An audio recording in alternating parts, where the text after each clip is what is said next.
Aparatur Negara dan Reformasi Birokrasi Menpan RB Cahyokumolo pada Senin 28 Desember lalu mengatakan tunjangan aparatur sipil negara akan naik di tahun 2021.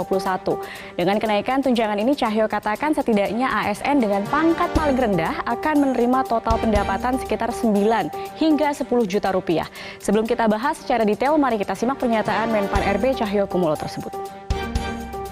Kami di Pan RB dan Ibu Menteri Keuangan bahwa memang gaji pokok tidak mungkin naik karena menyangkut pensiun. Tapi kami dengan mitra kami Taspen sudah menghitung dengan baik. Ada subsidi pensiun yang akan ditingkatkan. Insya Allah harusnya tahun ini, tapi karena ada pandemi COVID, tunjangan kinerja ASN juga ingin kita tingkatkan maksimal. Jadi pegawai paling rendah ASN itu bisa minimal 9-10 juta. Nah, pemirsa, siapa saja yang termasuk akan menikmati kenaikan tunjangan ini? Peningkatan tunjangan ini akan dinikmati, kita lihat dalam slide, ada 4,2 juta ASN yang saat ini ada di Kementerian Pan RB, lalu juga ada penambahan 1 juta pegawai pemerintah dengan kontrak atau dari kalangan guru atau guru honorer yang akan bertambah pada tahun depan dan 260.000 tenaga kesehatan serta 100.000 tenaga penyuluh yang akan direkrut oleh pemerintah pada tahun depan. Lalu tunjangan apa saja yang akan naik bagi para ASN di tahun 2021? Cahyokumolo mengatakan pemerintah memang sedang mematangkan perubahan skema gaji dan tunjangan ASN sehingga penghasilan ASN tidak lagi berdasarkan golongan dan pangkat, namun berdasarkan beban dan resiko pekerjaan. Perombakan skema gaji dan tunjangan ASN ini tidak ada kaitannya dengan kenaikan gaji ASN. Gaji ASN akan tetap, namun nilai tunjangan yang akan ditingkatkan.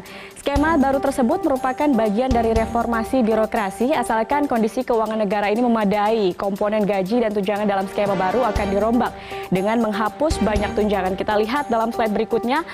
Saat ini ada beberapa tunjangan yang diterima ASN, di antaranya adalah tunjangan suami istri, tunjangan anak, tunjangan kemahalan, tunjangan perwakilan, tunjangan makan, tunjangan jabatan, dan tunjangan kinerja. Nah, nanti ketika sudah terjadi perombakan skema gaji dan tunjangan di Kementerian PAN-RB, ini akan ada dua tunjangan yang dihitung, yakni tunjangan kinerja dan tunjangan kemahalan. Kemudian pertanyaannya, berapa rata-rata tunjangan ASN saat ini dan bagaimana skema gaji dan tunjangan para ASN selama ini? Berdasarkan peraturan pemerintah nomor 15 tahun 2019, besaran gaji pokok ASN berjenjang sesuai golongan dan masa kerja. Kita lihat dalam slide berikutnya yang paling rendah di golongan 1A.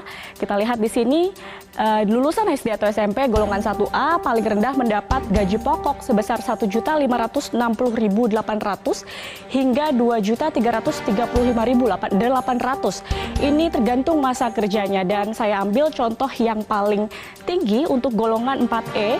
Gaji yang akan diterima oleh gaji pokok yang akan diterima oleh ASN tersebut adalah Rp3.447.200.000 hingga Rp5.661.700. Ini besaran gaji pokok dari ASN berdasarkan masa kerjanya.